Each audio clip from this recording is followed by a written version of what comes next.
Simula nang nawala ang Pangulong Duterte, ito na ngayon ang Pilipinas sa kasalukuyang administrasyon. Marami ang nagbago. Marami ang naghahanap sa pamumuno ni Duterte, iba't ibang balita ang inyong napapanood na wala ng takot na gumagawa ng masama. Hindi nga ba sapat ang 6 na taon ni Duterte o nagkamali tayo sa pagboto ng presidente? Na isa sa mga dahilan kung bakit ang Pilipinas ay nahaharap sa ganitong uri ng problema na hindi naman nangyayari tulad ng dati sa nakaraang administrasyon. Papunta na ba tayo uli sa masalimuot na pamumuhay kung saan madalas ang ganitong uri ng krimen sa nagdaan panahon?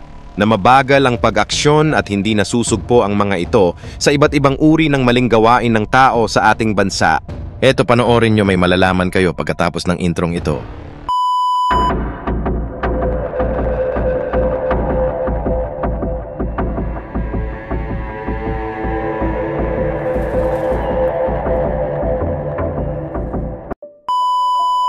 Nangyayari sa Manila? The Philippine National Police says that crime is actually going down. That from July 2022 to July 2024, index crimes nationwide dropped by 61.87%. That Metro Manila saw a 21.71% decrease in focus crimes just this year. But that's not what people are feeling. That's not what we see because we watch the news and it's all over social media. Do you know that Manila has the highest crime rate in Southeast Asia? I read that in a report from Numbeo. These numbers, they don't match up. And the worst part, corruption, bribery. A system so broken that even when justice is supposed to be served, it gets swallowed up by bureaucracy, by money, by power. A crime index rating of 84.28 for corruption and bribery. How do you trust a system like that? How do you tell your kids to report a crime when more than half the time, it feels like nothing will be done about it naman? Nadgers na pagala-gala. Dalawang notorious umanong magnanakaw sa Tondo, Maynila. Mga batang nagra-rugby nagkalat sa gitna ng daan. Kabado ang ilang turista sa Binondo, Maynila. Dumarami kasi ang rugby boys sa lugar kaya tumataas din ang krimen. Mga taong pinagbabaril. Dalawang sugatan sa pamaril. Pataya isang lalaki matapos pagbabarilin. Dead on arrival sa ospital ang isang Korean national na pinagbabaril ng riding in tandem. A crime index of 64.7.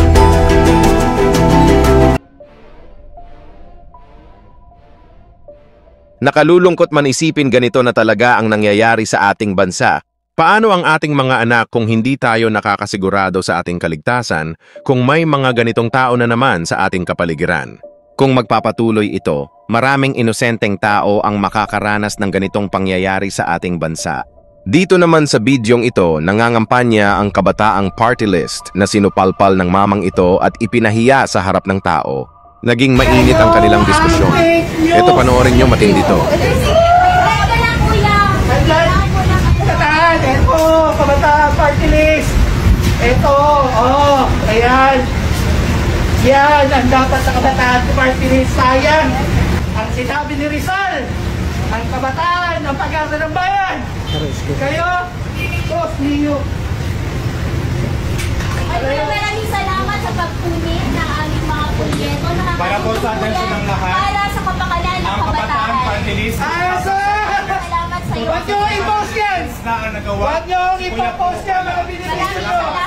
Titigyan niyo lang ito ng pagkakataon nitong mga walang kwenta na ito sa lipunan ng libreng TikTok! Huwag! Gawa po ng kabataang partis yung libreng edukasyon, libreng kolehiyo, at yung sinasabi ko ni Kuya, kaugnay sa mga hindi Matagal na lang inalasihan! Lahat kayo pwede kayo mag-exam! kung ipopost mo po ito, isang tunay, genuine youth representative ng kabataan. Maraming salamat po. Maraming salamat! Umalis ka na sana po! Dahil sa ganyan po ninyong walang respeto sa pakikipag-usap sa mga kabataan. Ay, nagkakaroon ng respeto sa mga kabataan at mga magulang na kinuha yung mga kabataan ng mga anak nila! Ha? Lumayas ka sa anak Ganyan mo! po, ganyan na walang respeto, mas natutunan ng kabataan.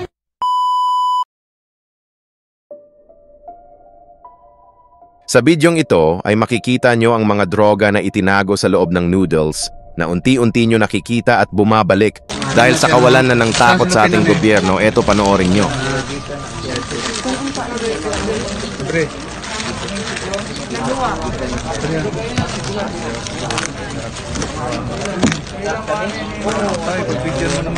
Pero pa ng models star. Yeah. Kani abre po din yun. Tangin na dami ah. Ano, oy? Ilang sako ni? Ay, ang sako ba yun? Puro sako. Wala media. Sino sir? Kubo na sir. Ilang na may video nila. May video mo. Dito ka, dito ka. Sir ba? Dito ito nga. Yan lang. Isisaho na to. Plaster na to na ron. Ang kada lang ko ano. Salufin niya. Ano ba yun? Good job. Searcher of the Lily of the Year of the Decade na nasisid. Asa yung packaging na? 1 week na kaduha. Kani pakikalkal.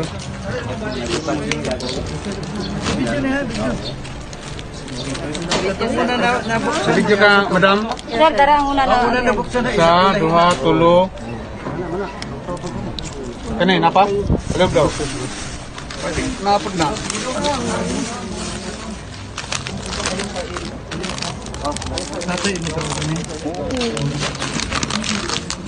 Tampar dili. Asa man lang iya buhang sunod. Asa man to? Bros.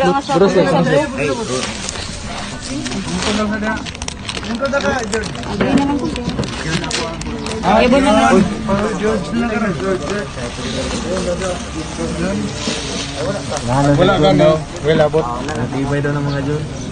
John Tubkik. John Tubkik. Dili na ibutang ha. Apil na siya. Wala na lang ni sir. Pero diri na siya tanan. Oh, diri na siya. Kaning una na ko ana ayon i. Hindi na ta magtaging. Okay. Sunod. Diri. Kani safety ni kadiri ni siya ha mo ni hang dibalutan. Ano may labot ni. Wala pa nito doon. Diri na ibutang ha. Apil na siya. Wala na lang ni sir. Pero diri na siya tanan.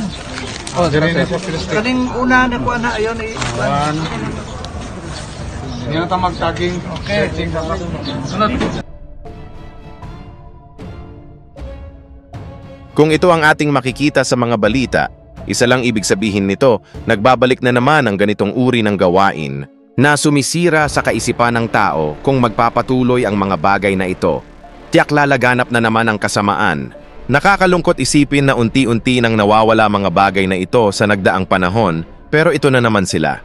Ito ba ang sanhi ng pagpapalit ng Pangulo na nag-iiba-iba ang pagpapatakbo sa bansa? Sino na ang poprotekta sa atin at sa ating mga anak?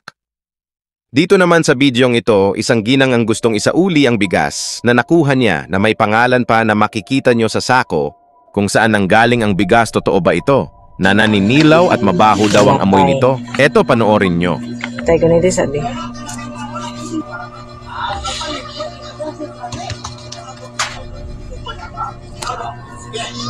Ano na to na sa ilang bugas? Kailangan nagreklamo, bati daw. Lagom, baho.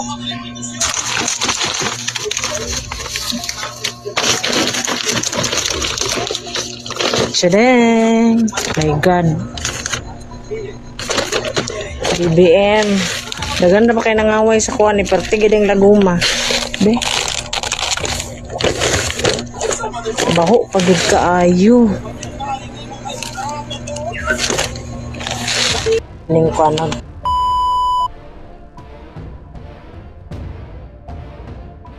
Hindi rin maiiwasan ang hanapin ng taong bayan ang dating Pangulong Duterte dahil dito nila naramdaman ang pamumuno nito na may malasakit sa bayan. Naramdam mo ang tunay na pagbabago. Eto, panoorin nyo. Team ni Marcos. Team Duterte. Team Duterte. Bakit po Team Duterte? Sige sir, yun naman gusto kong Bakit po Team Duterte? Si Sir muna. Gumandang buhay ng Pilipinas. Saka yung mga drugs, mawala. Mawala yung drugs. Hindi naman mawala totally yung mawawala kurakot. yan. Mabawasan ang drugs. Kasi nung panahon na si Duterte umupo, na-lessen ang drugs. Ngayon, puro problema binibigay eh. Puro nawawala yung pondo ng gobyerno. Sir, yun na nga isusunod ko itatanong eh. Kaninong mas corrupt na gobyerno? Kay Marcos o kay Duterte? Kay Marcos! Kay Marcos. Kay Duterte. Maganda ang buhay noon. Safe na lumabas ng bahay. Hindi ka nakaalala.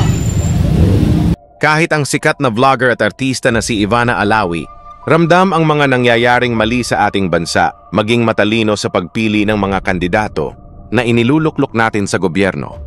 Sabi ko sa inyo, bumoto kayo ng tama. Huwag kayong buboto ng isang taong sa tingin nyo hindi kayo siguradong may magagawa sa bansa natin.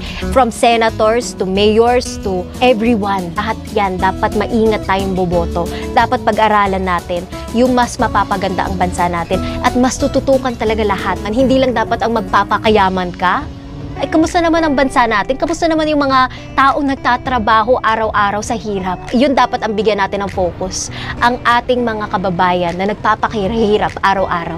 Doon ako magsusuporta sa mga taong makakatulong sa bansa natin. Yung mabibigyan tayo ng sapat na trabaho, sapat na pagkain, magiging comfortable lahat, diba? Hindi yung puro dukot, puro korap.